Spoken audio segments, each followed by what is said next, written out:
لا حول ولا قوة إلا بالله العلي العظيم.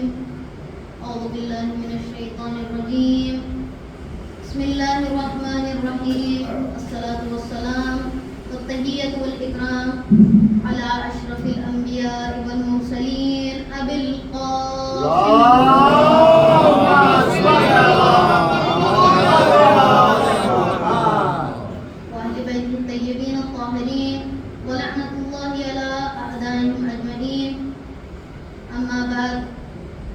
رسول الله صلى الله عليه وآله وسلم إن الحسين مصباح الهدى وسفينة النجاة سفر.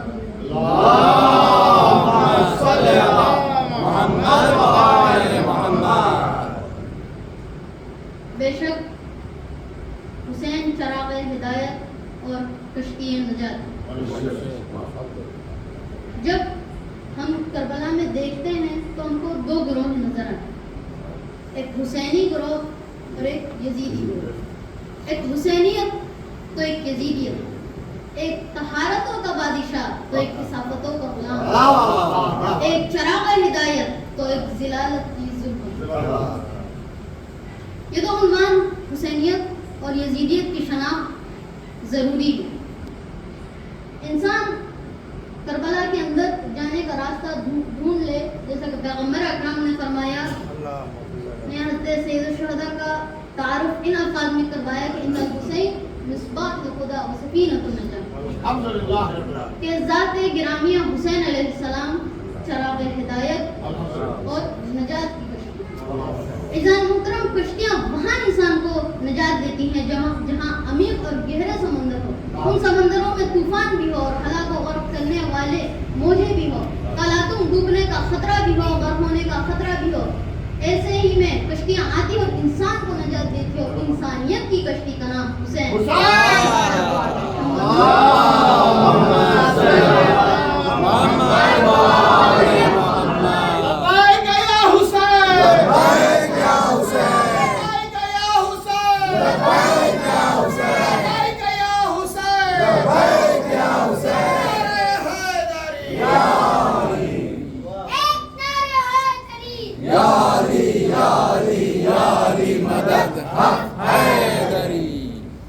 انسانیت کہاں ہلاک ہوتی ہے؟ انسانیت اس حد تک گر جائے، پست ہو جائے، غرق ہو جائے کہ یزید جیسا حکمران برسر اقتدار آئے اور انسان بیٹھا تماشا دیکھے. یہ در حقیقت انسان کی ہلاکت ہے، اور ایسی ہلاکتوں سے نجات صرف حسینی ذریعے سے. یزید ظلمجوئی کے فرد کا نام نہیں بلکہ ایک طبقہ ہے. یہ طبقہ یزید سے پہلے بھی موجود تھا. اللہ اکبر. ابن معاویہ سے پہلے بھی موجود تھا. خود یزید اسی طبقے کا ہے، خود معاویہ بھی اسی طبقے کا ہے، اور یہ طبقہ آج تک چلی آ رہی. اور ایسے ہی حسینیت بھی. حسین ایک شخص کا نام نہیں، ایک فرد کا نام نہیں، یہ ایک طبقے کا نام ہے. یہ امام سے پہلے بھی موجود تھا اور آپ کے زمانے میں بھی موجود تھا، آج بھی موجود ہے اور آئندہ بھی.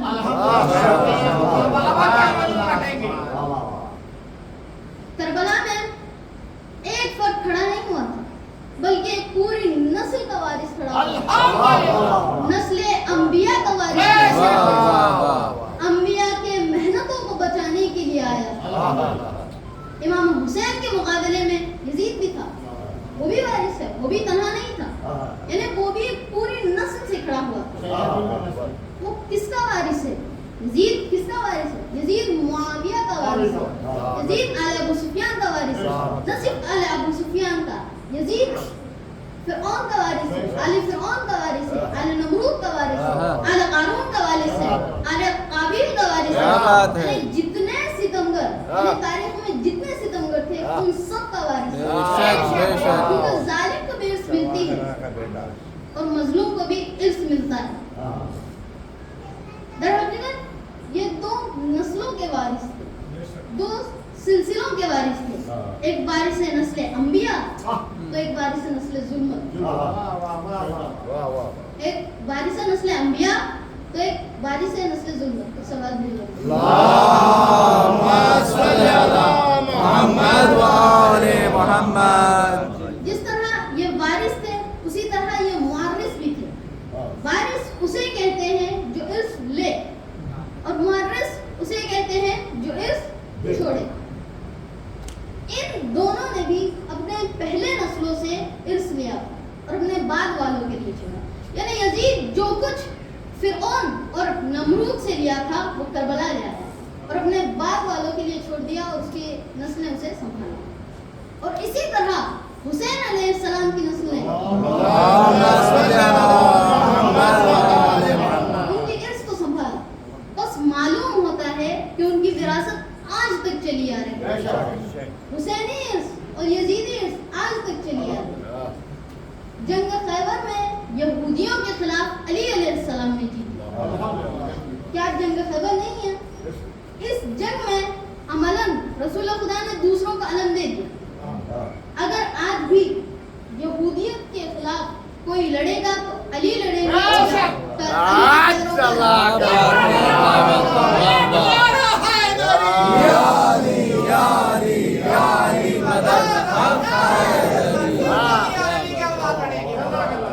رسول خدا نے جان بوجھ کر دوسروں کا علم دے دیا. وہ یہ جانتے تھے کہ ان سے جنگ جیتی نہیں جا سکتی. پھر علی کو دیا یہ بتانے کے لیے یہودیت کی شکست صرف علوی ہاتھ دے سکتے ہیں. اور ہم نے دیکھ لیا کہ خیبریوں کو خیبر شکن کا بیٹا سید علی خامنئی نے کس طرح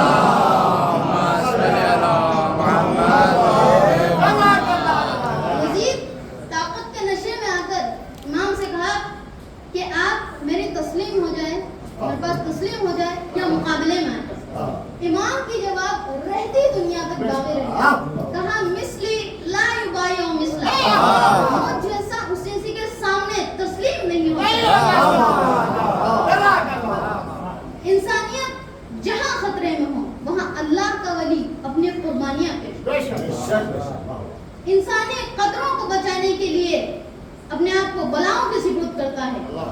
انسان کی کھوئی ہوئی مقام لوٹانے کے لیے اپنی مقام کو کھوتا ہے. انسان کی سربلندی کے لیے اپنے سر کٹاتا ہے. انسان کی زندگی کے لیے آگ میں کودتا ہے. انسان کی آسودگی کے لیے اپنے چین اور آرام کو برباد کرتا ہے. انسانی نسلوں کے بقا کے لیے اپنے اولاد کو ذبح کرواتا ہے. انسان کو حق سے آشنا کرنے کے لیے باطل سے لڑتا ہے. انسان کو انسانی جسموں کی وقار کے لیے اپنے جسم کو پامال کرواتا ہے. بس یہی نہیں امام اور خدا کی اطاعت کرنے والے انسانی عفت اور حیا کے لیے اپنے چادریں اٹھا دیتی ہیں. حرمت محرمات کے لیے نامحرموں کے درمیان خطبہ دیتی ہیں. مظلوموں کو بچانے کے لیے فرعون کو ڈبونا پڑتا ہے. دوسروں تک شہد حق پہنچانے کے لیے زہر کے پیالے پینے پڑتے ہیں. قرآن اور دین کی حرمت بچانے کے لیے زمانے کے یزیدیوں کو رسوا کرنا پڑتا ہے. قرآن اور دین کی حرمت بچانے کے لیے زمانے کے یزیدیوں کو رسوا کرنا پڑتا ہے. الہی راستوں، اصولوں، مقاصد اور کوششوں کا دوسرا عنوان حسینیت. اسی مرتبے کو درجہ شبیری کہا جاتا ہے اور یہی ازلی اور ابدی حقیقت ہے. قرآن ہی کہہ رہا ہے کہ دین الہی کا دوسرا عنوان امامت اسی راز کا نام ہے. نبوت اسی مرتبے کو کہتے ہیں. امامت رسالت کی تجلی ہے. امامت توحید کی روح ہے. امامت رسالت کی تجلی ہے اور امامت توحید کی روح ہے. اور ان کے علمبردار حسین. اگر آدم بھی کام کرے تو وہ بھی حسین ہے. نافرمان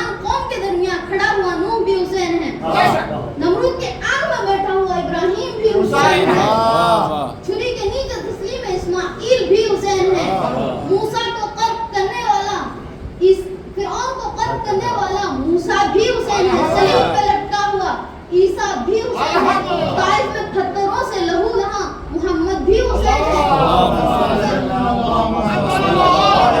کوفے کے مسجد میں شگافتہ سر علی بھی حسین ہے، مدینے میں ولایت کی دفاع کرتے ہوئے زخمی زہرا بھی حسین ہے، تاریخ میں انسانی قدروں کا پرچم اٹھائے، ظلم و ستم و طاغوتیت کے خلاف بنرد آزما ہر سورما حسین،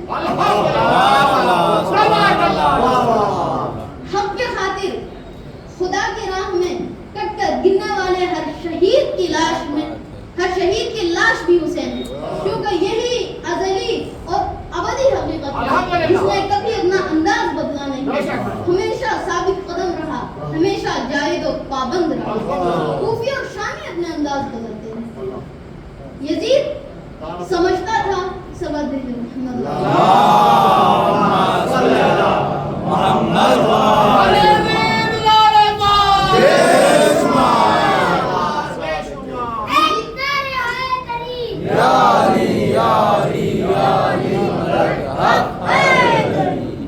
یزید سمجھتا تھا کہ جب تک امام بیعت نہیں کریں گے تو حکومت کے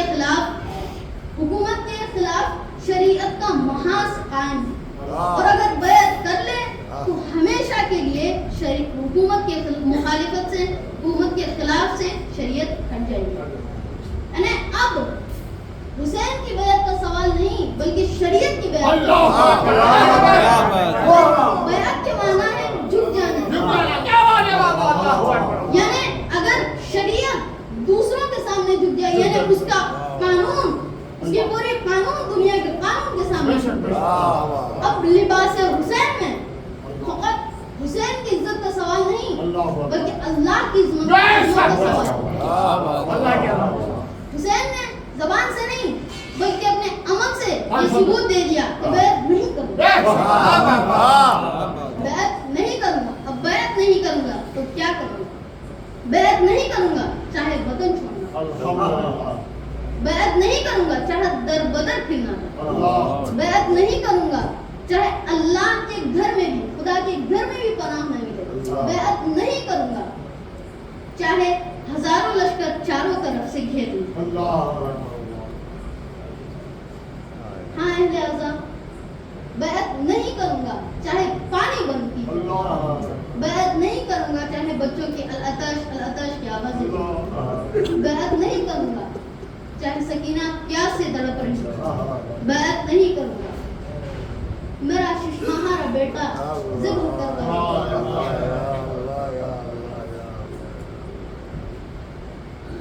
عزاداروں، یہ وہ شہید ہے جو بظاہر بہت چھوٹا ہے لیکن در حقیقت پیر عشق، تاریخ کے تلخ ترین لمحات قریب، مظلوم کربلا کے تمام آوان و انصار اپنی قربانی دے چکے ہیں، خیام حسینی میں صرف 2 مرد باقی تھے، ایک ابا عبداللہ حسین اور ایک سید الساجدین، جو قضاء الہی سے بیمار ہو گئے تھے امام کے بعد امت کی رہبری کی۔ اب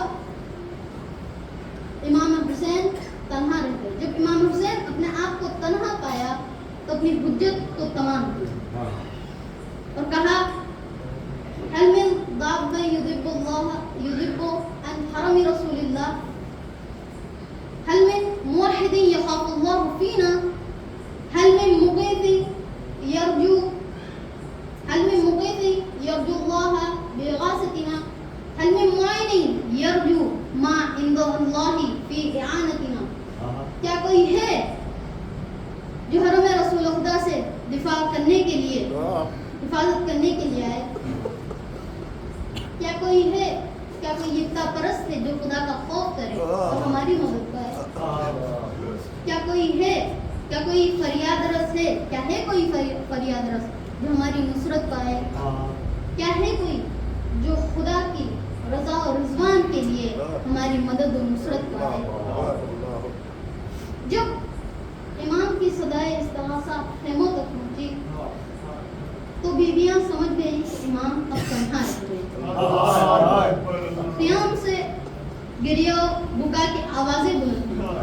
امام نے اپنے رخ خیموں کی طرف کیا تاکہ بیویاں کو کسی حد تک اطمینان ہو. اسی اثنا میں امام کا 6 ماہہ بیٹا عبداللہ ابن حسین علی اصغر رونے لگا. علی اصغر اس طفل شیرخوار کا نام ہے جس کے پیاس کو بجھانے کے لیے نہ تو خیموں میں پانی تھا نہ ان کی ماں رباب کے پاس دودھ تھا تاکہ ان کو پلایا جائے. امام حسین علی اصغر کو گود میں لیتے اور دشمنوں کی طرف چل پڑے. ان سے مخاطب ہو کر کہا یا قوم ان لم ترحموا فرحموا هذا الطفل اما ترونها کیف یتلظى عطشانا. اے قوم اگر مجھ پر رحم نہیں کر رہے تو اس طفل پر رحم کرو. کیا نہیں دیکھ رہے ہو کہ پیاس سے کس طرح تڑپ رہی ہے؟ کیا نہیں دیکھ رہے ہو کہ پیاس سے کس طرح تڑپ رہی ہے؟ لیکن گویا سنگ دل دشمنوں کے دلوں میں رحم کا ایک بیج بھی گویا نہیں دیکھا. کیونکہ انہوں نے فرزند رسول کو ایک چلو بھر پانی دینے کی جگہ حرملہ بن کاہل کو حکم دیا. کہا اقطع کلام الحسین، حسین کے کلام کو قطع کر دو. حرملہ نے تیر کو کمان میں رکھا، اصغر کے گلے کو نشانہ لیا. حسین علیہ السلام کا ہاتھ اور سینہ خون میں نہایا گیا. اس کے بعد حسین علی اصغر کو لے کر دشمنوں سے دور ہو گئے اور اپنی تلوار کے نوک سے ایک چھوٹی سی قبر کھودی اور اس قبر میں علی اصغر کو رکھا. مگر جب عصر عاشور آئی تو شہداء کی سر تنوں سے جدا کی جائے تو کسی نے کہا حسین اپنے ساتھ ایک بچے کو لائے. سوار نیزوں کو لے کر زمین پر مارتے جاتے تھے اور دیکھتے جاتے تھے.